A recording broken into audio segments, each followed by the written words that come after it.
Hello friend, आइए जो है अब इससे पिछले वीडियो में जहाँ से हमने छोड़ा था उसी के आगे बढ़ते हैं। पिछले वीडियो में हमने शेरशाह सूरी के साम्राज्य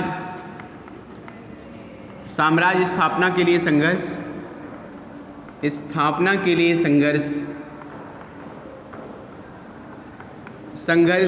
की बात कर रहे थे। और ये इसका टाइम जो होता है 1530 से लेके 40 होता है। ये टाइम होता है जिस दौरान इसका निरंतर संघर्ष होता है। तो अब वहीं से आगे बढ़ते हैं। जब दौरा या दोहरिया के युद्ध के बाद अगला जो ये बंगाल के क्षेत्रों पर अपना अभियान करता है। बंगाल का जो शासक होता है महमूद खां होता है। ये एक निर्बल शासक होता है। तो महमूद खां के ऊपर बंगाल के क्षेत्र पर इसने आक्रमण किया शेरशाह सूरी ने, और महमूद खां को उस आक्रमण में इसने पराजित कर दिया। और संधि के फलस्वरूप इसे बहुत सारा धन यहाँ से इसे प्राप्त होता है। और बहुत सारा धन प्राप्त होने के बाद इसने महमूद खां को अपनी अधीनता में यहाँ शासन करने के लिए छोड़ देता है। और बहुत सारा तोप, हाथी आदि इसको बहुत कुछ मिला। इसके बाद इसी समय बहादुर शाह गुजरात के शासक अपनी साम्राज्य का वो भी विस्तार कर रहा था। और हुमायूं जो इसका इस समय प्रबल प्रतिद्वंदी था, दिल्ली की सत्ता पर जो आसीन था, वो भी जो है बहादुर शाह की तरफ उसने ध्यान दिया, ना कि शेरशाह सूरी की तरफ ध्यान दिया। जब इसने शेरशाह सूरी की तरफ ध्यान नहीं दिया तो एक अवसर मिल जाता है शेरशाह सूरी को अपने साम्राज्य का विस्तार करने का एक अवसर मिल जाता है। तो जब ये उधर उन क्षेत्रों में चला जाता है तो इधर जो है बहादुर महमूद खां ने फिर जो है इसके खिलाफ विद्रोह कर दिया यहाँ पर बंगाल में।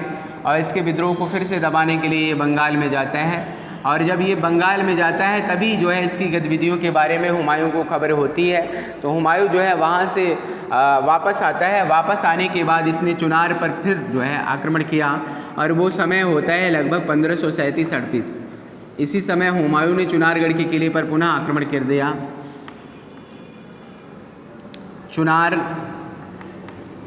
चुनारगढ़ का किले पर पुनः जो है जब इसने अभियान किया तो इस समय जो है चुनारगढ़ के किले की यहाँ की जिम्मेदारी जलाल खां, इसका एक पुत्र होता है, उसको सौंपा था इसने। और ये इसका सिर्फ यही एक उद्देश्य होता है कि ज़्यादा से ज़्यादा समय तक हुमायूं को यहाँ रोका जाए। ठीक है, इस किले के पास जो है हुमायूं को ज़्यादा से ज़्यादा समय रोकने के लिए इसने कहा, क्योंकि इसी दौरान ये महमूद खां के खिलाफ गौड़ यानी बंगाल के युद्ध में व्यस्त था। और ये चाहता था कि ज़्यादा से ज़्यादा समय अगर हुमायूं यहाँ देगा तो ये गौड़ बंगाल की विजय कर लेगा। और विजय के बाद यहाँ से प्राप्त जो खजाना होगा उसको एक सुरक्षित जगह पे स्थापित कर देगा। और हुआ भी ऐसा ही जैसा ये चाहता था। इसके पुत्र ने काफ़ी समय तक यहाँ हुमायूं को उलझाए रखा। और ये काफ़ी समय तक जब हुमायूं को उलझाए रखता है उसी का लाभ उठाकर इसने यहाँ पर गौड़ पर अधिकार कर लिया। और गौड़ पर अधिकार करने के बाद यहाँ का जो खजाना होता है उसको रोहतासगढ़ के किले में इसने इसको सुरक्षित रख दिया। रोहतासगढ़ के किले में इसको सुरक्षित रख देता है। और उसके बाद जब चुनारगढ़ के किले पर इसका अधिकार हो जाता है हुमायूं का, बाद में इसका पुत्र यहाँ से चला जाता है हुमायूं के शेरशाह सूरी के पास चला जाता है। और शेरशाह सूरी के पास जब चला जाता है तो यहाँ चुनारगढ़ के किले पर हुमायूं का अधिकार हो जाता है। अब हुमायूं चुनारगढ़ के किले से आगे बढ़ता है गौड़ की तरफ, बंगाल की तरफ।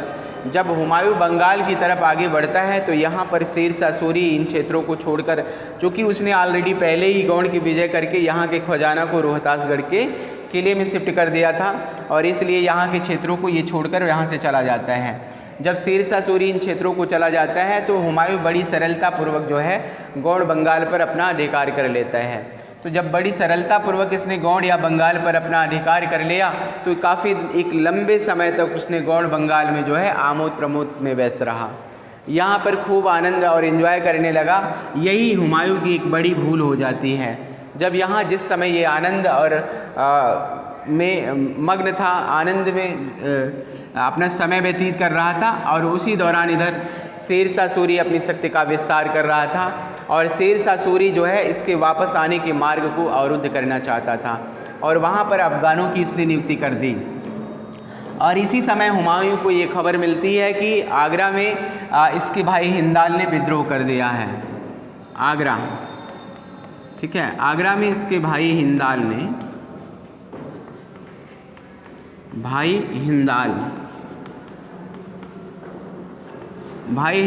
आगरा में विद्रोह कर दिया है। इसके विद्रोह को दबाने के लिए हुमायूं बंगाल से चलता है और जब ये बंगाल से चला तो रास्ता वही चुना जिस रास्ते से ये गया हुआ था, अर्थात ये वही गंगा के दक्षिणी क्षेत्र का रास्ता चुना। GT road, grand tank road को इसने चुना और इसी रास्ते से गया हुआ था और इसी रास्ते से वापस आना चाहता था। और जब ये इस रास्ते से वापस आना चाहता था तो यहीं पे शेरशाह सूरी ने अपना पहरा बिछाया हुआ था, अपने अफ़गान सैनिकों की नियुक्ति यहाँ पर की थी। तो जब ये वापस आता है तो यही चौसा नामक एक जगह होती है, चौसा का युद्ध 1539 में, ठीक है। ये बड़ा इम्पोर्टेंट युद्ध है, इसको याद रखिएगा, पूछा जाएगा आपसे कि चौसा का युद्ध कब हुआ था। तो 1539 में चौसा का युद्ध हुआ था। कब हुआ था? 1539 में। चौसा नामक जगह पे हुमायूं चूँकि ऑलरेडी से शेरशाह सूरी इन क्षेत्रों पर अपना पहले से ही आंख गड़ाए हुआ था और अपने सैनिकों की नियुक्ति यहाँ पर किया था। इसीलिए किया था कि जब हुमायूं इस रास्ते पर आएगा तो इसको यहाँ पर घेर लिया जाएगा। तो चौसा नामक जगह, ये गंगा जी का यहीं पर मैदान होता है। इस मैदान के पास जो है, जब ये आगे से रास्ता जो है शेरशाह सूरी ने इसका रोक लिया, दोनों सेनाएं आमने सामने रहीं और लगभग 3 महीने का समय गुजर गया। 3 महीने का जब समय गुजर जाता है, 3 महीना गुजर गया और गुजरने के बाद चूँकि शेरशाह सूरी भी यही चाहता था कि ज़्यादा से ज़्यादा समय गुजर जाए और बरसात का मौसम आ जाए। वो बारिश के मौसम का इंतज़ार कर रहा था। उसका कारण ये था कि ये जानता था कि जिस जगह मुग़ल सेना है वहाँ पे जल्दी से, वो निचला एरिया है, जल्दी वहाँ पर पानी भर जाएगा और जब वहाँ पर पानी भर जाएगा तो मुग़ल सेना उस तरीके से अफ़गानों का मुकाबला नहीं कर पाएगी। और यही चाहता था हुमायूं, और जैसा चाहता था ठीक वैसा हुआ भी। धीरे धीरे समय गुजरता गया। लगभग 3 महीने का समय जब गुजर गया तो बरसात का समय आ जाता है और बारिश के समय में जब पहली बरसात होती है तो उसी बरसात के साथ जो है हुमायूं की सेना पानी के बीच में हो जाती है। निचला एरिया होता है, उसकी सेना, जहाँ सेना का कैंप होता है वहाँ पानी भर जाता है। ऐसे समय में अचानक में आधी रात के समय शेरशाह सूरी, एक जो चालाक अफ़गान होता है, उसने अचानक में आधी रात को जो से हुमायूं के खेमे पर इसने आक्रमण कर दिया और सहसा हुए इस आक्रमण से मुग़ल सेना भयभीत हो जाती है और दोनों के बीच में एक भयानक संघर्ष हुआ और उस भयानक संघर्ष में जो है काफ़ी मुग़ल सेना मारी गई और यहाँ तक कि हुमायूं की स्थिति इतनी दुर्बल हो जाती है कि वो अपने आप को किसी तरीके से बचा पाता है। घोड़े सहित वो गंगा नदी में कूद गया और निजाम खां भिस्ती नामक एक व्यक्ति ने उसकी प्राण रक्षा किए। तो इस युद्ध में, चौसा के युद्ध में शेरशाह सूरी की सूझबूझ और उसके साहस की वजह से ये युद्ध जो है शेरशाह ने हुमायूं को इस युद्ध में पराजित कर दिया। तो इस युद्ध में अगर पूछा जाए किसकी विजय हुई चौसा के युद्ध में, तो आप बता सकते हो कि शेरशाह सूरी की। तो शेरशाह सूरी जब चौसा युद्ध को जीत लिया तो धीरे धीरे इसके मान सम्मान और प्रतिष्ठा में वृद्धि हो जाती है। जैसे ही इसके मान सम्मान और प्रतिष्ठा में वृद्धि हुई, उसके बाद इसने जो है निरंतर अन्य कई सारे युद्धों को जीतता हुआ ये आगे आके कन्नौज के मैदान में आ डटा। कन्नौज, ठीक है, कन्नौज, चूँकि अभी इसने पूरी तरह से हुमायूं को समाप्त नहीं किया था तो कन्नौज के मैदान में आ डटता है और फिर से इसने हुमायूं को चैलेंज किया कन्नौज के युद्ध के लिए। और इधर हुमायूं की स्थिति बड़ी दयनीय होती है। उसके अन्य भाई जैसे कामरान, अस्करी और हिंदाल, ये सारे भाई उसका साथ नहीं दे रहे थे। तो जब उसके भाइयों ने उसका साथ नहीं दिया तो मजबूर होकर उसने एक सेना की एक टुकड़ी लेकर कन्नौज या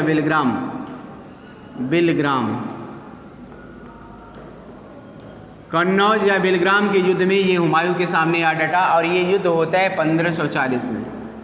कब होता है? तो 1540, ठीक है। कन्नौज या बेलग्राम के युद्ध में लगभग वो समय रहा 1540। 1540 में दोनों सेनाएं आमने सामने आ जाती हैं और ये एक निर्णायक युद्ध होता है। याद रखिएगा, निर्णायक युद्ध था,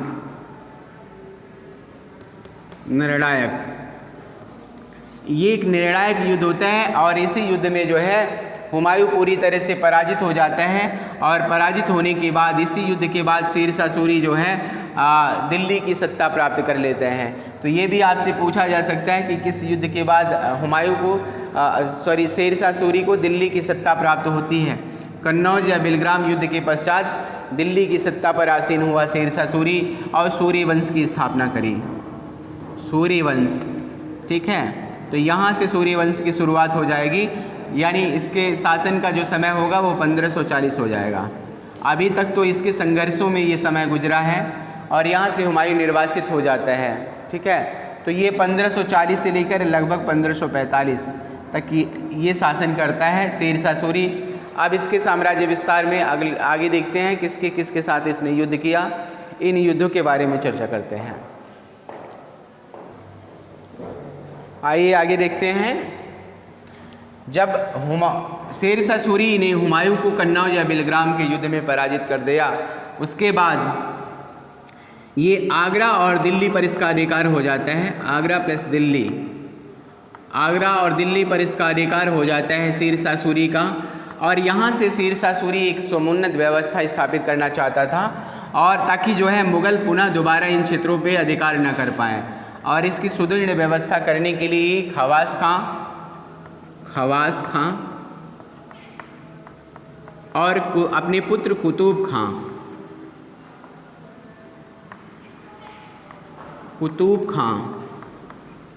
इन दोनों व्यक्तियों को जो है इसने मुग़लों के खिलाफ नियुक्त किया। इन दोनों को मुग़लों के खिलाफ नियुक्त किया ताकि मुग़ल जो है दोबारा जो है इन क्षेत्रों पर अधिकार न कर पाएँ और स्वयं दिल्ली की सत्ता को सुदृढ़ करने का कार्य प्रारंभ कर दिया इसने। तो उत्तर पश्चिम से होने वाले संभावित आक्रमण, उत्तर पश्चिम की अगर बात करें तो उत्तर पश्चिम की बात अगर की जाए तो मैप उठाकर आप जब देखेंगे तो यही क्षेत्र होता है उत्तर पश्चिम का। उत्तर का ये पार्ट होता है जम्मू एंड कश्मीर का जो भाग है, ये उत्तरी भाग है, ठीक है।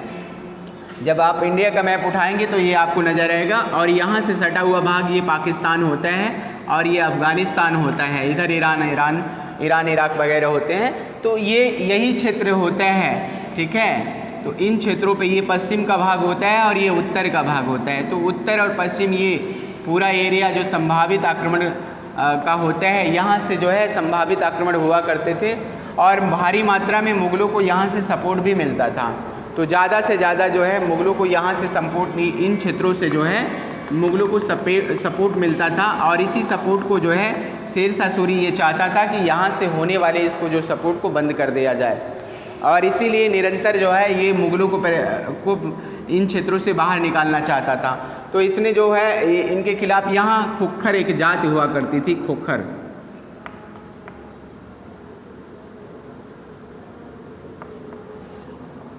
ठीक है। तो यहाँ पर खोखर एक जात हुआ करती थी।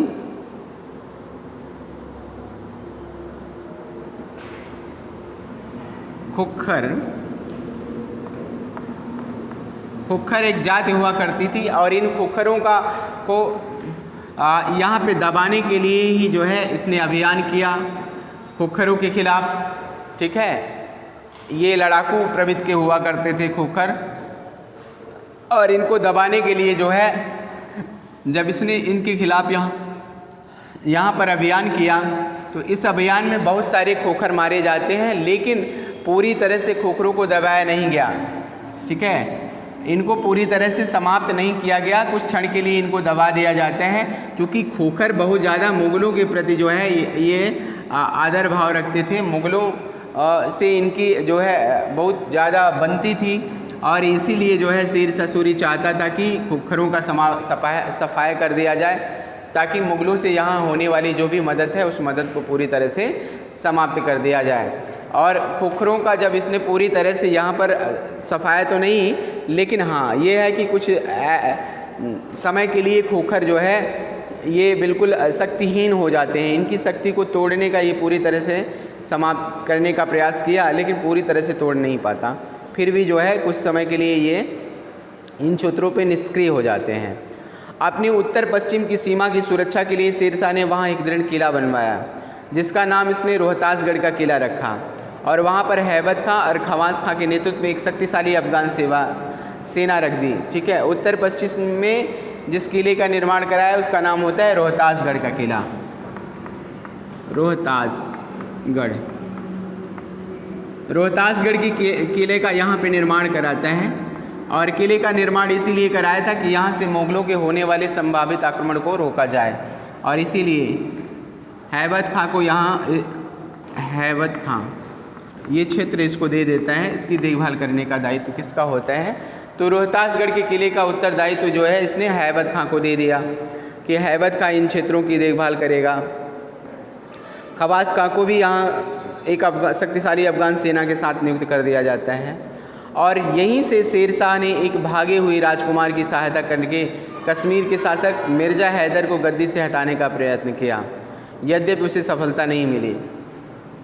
अब आगे इसने 1541 में शेरशाह ने पंजाब को ठीक प्रकार से व्यवस्थित भी न कर सका था कि उसने बंगाल से चिंताजनक सूचनाएं प्राप्त होने लगी, क्योंकि अभी ये इन क्षेत्रों को, ये सारे जो क्षेत्र थे, अभी जिन क्षेत्रों को ठीक ढंग से इनको व्यवस्थित नहीं कर पाया था, और इसी समय इसको ये सूचना मिलती है कि बंगाल में विद्रोह हो गया है, बंगाल विद्रोह। 1541 समय होते हैं। 1541 में अभी इसको ठीक ढंग से जब यहाँ पर इसने अपनी व्यवस्था सुचारू रूप से स्थापित नहीं की थी कि इसी दौरान जो है इसको ये खबर मिलती है कि बंगाल में विद्रोह हो गया है इसकी सत्ता के खिलाफ। तो बंगाल के विद्रोह को दबाने के लिए यहाँ से ये चलता है, और शेर खां इस विद्रोह को दबाने के लिए स्वयं गया और खिज्र खां को कैद कर लिया, जो यहाँ पर खिज्र खां यहाँ का सूबेदार होता था, जिसने सुल्तान महमूद की पुत्री से विवाह कर लिया था और स्वयं शासक की तरह व्यवहार करने लगा था। तो बंगाल जैसे दूरस्थ और धनवान सूबे में विद्रोह की आशंका को समाप्त करने के लिए शेरशाह ने वहाँ एक प्रकार की शासन व्यवस्था स्थापित की। अपने बंगाल को सरकारों मतलब समझते हैं, बंगाल को सरकार का मतलब होता है जिला, सरकार, तो सरकार का अर्थ होता है जिला। इसने इसको जिलों में विभाजित कर दिया। जिलों में विभाजित करने का मतलब क्या था कि बंगाल जो था एक बहुत विशाल प्रांत होता है, एक विशाल एरिया। उस समय बिहार, उड़ीसा और पश्चिम बंगाल, ये सारे बंगाल के क्षेत्र में ही आते थे, और बांग्लादेश भी। तो इसका मतलब है कहीं न कहीं एक विशाल एरिया होता था ये, और इस विशाल एरिया को ये संगठित रूप से जब अगर एक होता, और बाद में इसीलिए कर्जन ने भी कहा, लॉर्ड कर्जन का जब टाइम आता है तो कर्जन ने भी कहा कि संयुक्त बंगाल जो है एक शक्ति है, और जब बंगाल को विभाजित कर दिया जाएगा, 2 पार्ट 3 पार्ट में इसको विभाजित किया जाए तो विभाजित बंगाल की दशाएं अलग अलग हो जाएंगी। तो इसीलिए जो काम लॉर्ड कर्जन ने बहुत बाद में किया, उस काम को शेरशाह सूरी ने यहाँ बहुत पहले कर दिया। जब इसने बंगाल के विद्रोह को दबाया, खिज्र खां को यहाँ से के विद्रोह को जब ये दबाता है, तो दबाने के बाद इसके मन में ये विचार आया कि ये जो संयुक्त बंगाल है, जिसमें बांग्लादेश और पश्चिम बंगाल, उड़ीसा, बिहार, ये सारे क्षेत्र एक हैं, तो इतने बड़े एरिया पे निगाह रखना एक कठिन कार्य था, दुरूह कार्य था, और यहाँ से इसको बहुत ज़्यादा कर भी प्राप्त होता था। आय का एक बड़ा माध्यम हुआ करता था बंगाल। इसीलिए बंगाल को इसने विभाजित कर दिया सरकारों में। किसमें विभाजित किया? सरकार का मतलब होता है जिला, ठीक है। तो इसने जिले वाइज में इसको विभाजित कर दिया। अब इसको जो है देखने का दायित्व जो है, ताकि ऐसा रहे कि कोई दिक्कत यहाँ पे ना हो, अब संभावित यहाँ पर कोई भी ऐसा विद्रोह ना होने पाए। तो इसीलिए जो है इसने बंगाल को इस तरीके से बांट दिया, और उनमें से प्रत्येक को छोटी सेना के साथ सिकदारों के नियंत्रण में दे दिया। सिकदारों की देखभाल के लिए एक असैनिक अधिकारी अमीर बांग्ला नियुक्त किया गया। सर्वप्रथम काजी फजीलात नामक व्यक्ति को यह पद दिया गया। इस व्यवस्था के अंतर्गत बंगाल में किसी भी अधिकारी के पास एक बड़ी सेना नहीं रही, जिससे उनमें कोई भी विद्रोह करने की स्थिति में नहीं रहा। इसके बाद इसने अपना अगला अभियान मालवा के खिलाफ किया 1542 में। यहाँ मल्लू खां गुजरात का जो सूबेदार होता है, मालवा 1542 में मालवा पर अभियान किया। मालवा 1542 में यहाँ का सूबेदार होता है मल्लू खां।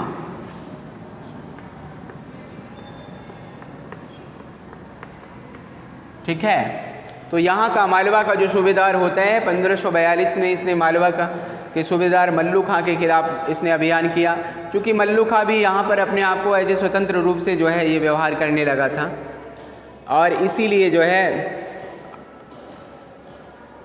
कादिर खां की इसने उपाधि धारण की थी, और कादिर खां की उपाधि धारण की करके ये स्वतंत्र रूप से व्यवहार करता था, और इसीलिए इसके खिलाफ शेरशाह सूरी ने अभियान किया।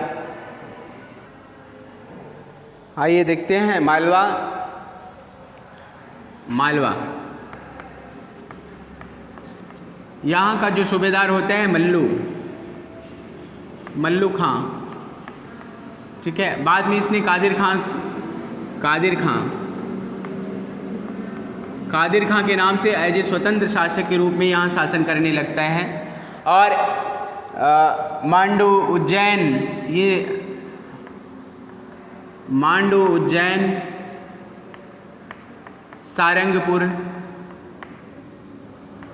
सारंगपुर आदि क्षेत्रों पर इसका अधिकार हो जाता है।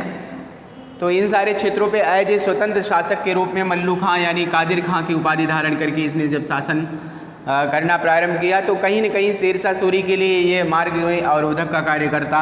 तो इसीलिए शेरशाह सूरी, और जब इसने स्वतंत्र रूप से शासन करना प्रारंभ कर दिया, तो जब कुतुब खां जो शेरशाह सूरी का लड़का होते हैं, अस्करी और हिंदाल के खिलाफ युद्ध करते हुए वो मारा जाता है। हुमायूं की तरफ से दोनों लड़ते हुए उसको मारते हैं। तो जब ये मारा जाता है, इस युद्ध में भी मल्लू खां या कादिर खां ने इसकी सहायता नहीं की थी।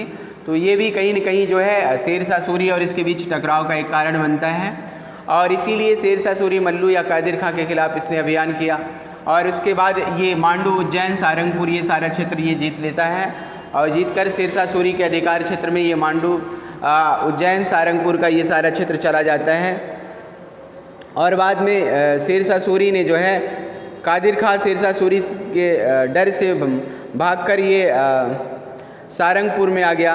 शेरशाह ने इसे आत्मसमर्पण करने के लिए कहा, और बाद में इसने आत्मसमर्पण कर दिया। तो मांडू, उज्जैन, सारंग ये सारे शेरशाह सूरी के अधिकार में चले जाते हैं।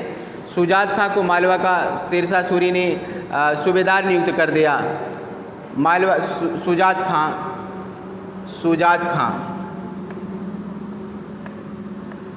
खां इसको मालवा का सूबेदार ये नियुक्त कर दिया है। कादिर खां के स्थान पर किसे सूबेदार नियुक्त किया गया, अगर ये पूछे तो आप बता सकते हो शुजात खां को मालवा का क्षेत्र दे दिया जाता है। इसकी जिम्मेदारी किसको दे दी जाती है, तो शुजात खां को। अब शुजात खां की जिम्मेदारी हो गई इन सारे क्षेत्रों को देखने की, ठीक है।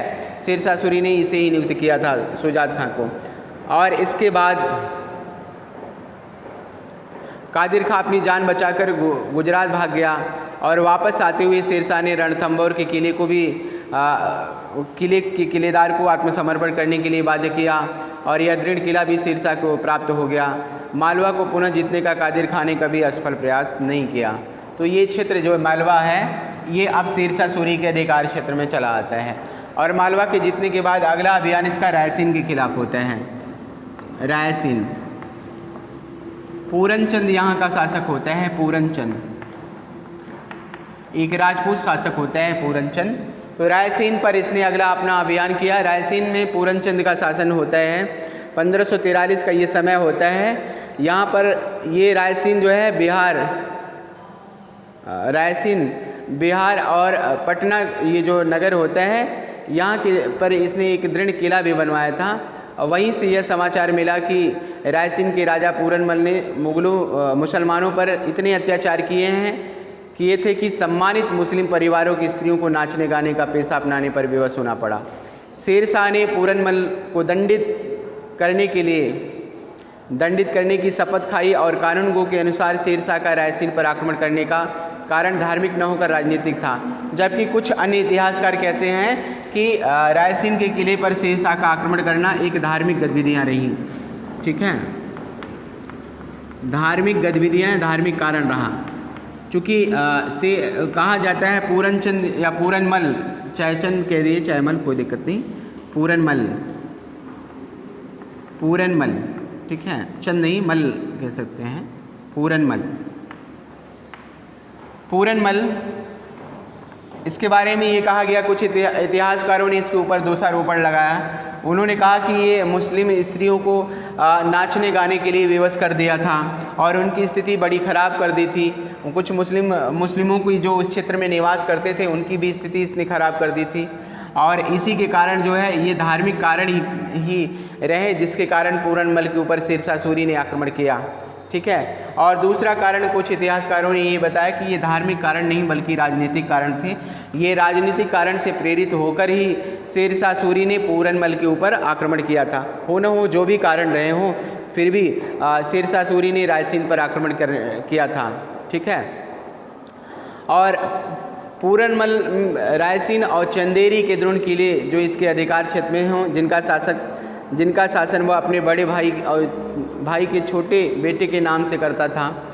मालवा में उन शक्तिशाली किलों को राजपूतों के आधिपत्य में छोड़ना शेरशाह के लिए कभी भी खतरनाक हो सकता था। यद्यपि शेरशाह के मालवा आक्रमण के अवसर पर पूरनमल ने शेरशाह के आधिपत्य को स्वीकार कर लिया था, परंतु शेरशाह इतने से संतुष्ट न हो सका। राजनीतिक और धार्मिक कारणों के अतिरिक्त शेरशाह की निगाहें रायसीन की संपत्ति पर भी थी। 1543 में लगभग कई महीने का रायसीन के किले पर ये कई महीने का यहाँ घेरा डाले रहा। 1543 में कई महीने तक यहाँ पर ये शेरशाह सूरी इस पर घेरा डाले रहा, लेकिन विजय की कोई आकांक्षा नज़र नहीं आ रही थी और कई महीने भी बीत गए थे। अंत में शेरशाह ने चालाकी से काम लिया। उसने कुरान पर हाथ रखकर शपथ ली कि यदि किला उसे सौंप दिया जाए तो वह पूरनमल को सरदारों और परिवारों के सम्मान और जीवन को किसी प्रकार की कोई हानि नहीं पहुंचाएगी। और इसकी जिम्मेदारी इसके शहजादे कुतुब खान ने ली। शहजादा कुतुब खान शेरशाह सूरी का लड़का होता है शहजादा कुतुब खान। तो इसने पूरनमल के साथ एक प्रस्ताव रखा पूरनमल के सामने और ये कहा कि अगर पूरनमल हमारे साथ संधि करने के लिए तैयार हो जाता है तो इसके परिवार, रिश्तेदार और इससे संबंधित जो भी लोग हैं उनको किसी प्रकार का कोई जो है हानि नहीं पहुंचाई जाएगी, किसी प्रकार की कोई क्षति नहीं पहुंचाएगी। और इसकी जिम्मेदारी शहजादा कुतुब खान जो शेरशाह सूरी का लड़का होता है उसने इसकी जिम्मेदारी ली और एक संधि के माध्यम से दोनों के बीच में ये जब संधि हो गई और उसके बाद पूरनमल परिवार सहित जब इसके सामने आता है तो यहाँ पर भारी मात्रा में इनका कत्लेआम किया गया, सभी को मौत के घाट उतार दिया गया। तो यही बात लेकर आगे चलकर कुतुब खां को ये बात नागवार लगी, इससे बड़ा बुरा लगा कि मैंने तो इनके साथ एक संधि कर ली थी लेकिन फिर भी धोखा देकर जो है पूरनमल का अंत किया गया। और इस धोखे के कारण ही बाद में आगे चलकर कुतुब खां को बहुत ज़्यादा ग्लानि होती है और इसी ग्लानि के कारण आगे चलकर कुतुब खां ने आत्महत्या कर लिया था। ठीक है। तो ये जानते रहिएगा, अगर पूछा जाए कि कुतुब खां ने क्यों आत्महत्या किया था तो इसी ग्लानि बस इसमें आत्महत्या कर लिया था। ठीक है। और ये जो क्षेत्र होता है ये शेरशाह सूरी के अधिकार क्षेत्र में चला जाता है और ये किला अफगान यहाँ पे ले लेते हैं और बहुत सारी जो यहाँ की जो राजपूत स्त्रियाँ होती हैं उन्होंने जौहर कर लिया। दुर्भाग्य से जो कुछ जीवित बचे थे उन्हें अफगानों ने अपना गुलाम बना लिया और इन्हीं से पूरनमल की एक छोटी लड़की थी जिसे बाज़ार में नाचने के लिए छोड़ दिया गया। शेरशाह ने कम से कम कीमत देकर रायसीन के दृढ़ किलों को जीत लिया था, परंतु इस घटना ने शेरशाह के नाम पर सबसे गहरा धब्बा छोड़ा। इस विश्वासघात ने कुतुब खां को आत्मसमर्पण के लिए मजबूर कर दिया था, आत्महत्या करने के लिए मजबूर कर दिया था। तो कहीं न कहीं ये जो रायसीन का किला होता है इसको जीतना शेरशाह सूरी ने तो इसको जीत लिया, लेकिन इसके विजय पर एक काला धब्बा कहा जाता है। तो यहाँ से भी एक क्वेश्चन पूछा जाता है कि शेरशाह सूरी की किस विजय को उसके विजय पर काला धब्बा कहा जाता है? काला धब्बा। ठीक है। तो आप बता सकते हो कि यही मालवा विजय को ही इसके रायसीन विजय को इसके विजय का पर एक काला धब्बा कहा जाता है। क्यों कहा जाता है? वो इसलिए कहा जाता है कि किसने धोखे से इसकी विजय की थी। ठीक है। धोखे से पूरनमल और उसके बहुत सारे राजपूतों को इसने जो मौत के घाट उतारा था वो धोखे से इसने ऐसा किया था और बाद में यहाँ की बहुत सारी स्त्रियों ने जौहर कर लिया था। तो जौहर का मतलब होता है जब एक साथ सामूहिक रूप से चिता बनाकर सारी स्त्रियाँ जल मरती हैं, इसी को कहते हैं जौहर प्रथा। ठीक है। तो ये सारा क्षेत्र जो है रायसीन का क्षेत्र भी अब अफगानों के अधिकार में आ जाता है, शेरशाह सूरी के अधिकार में आ जाता है। ठीक है।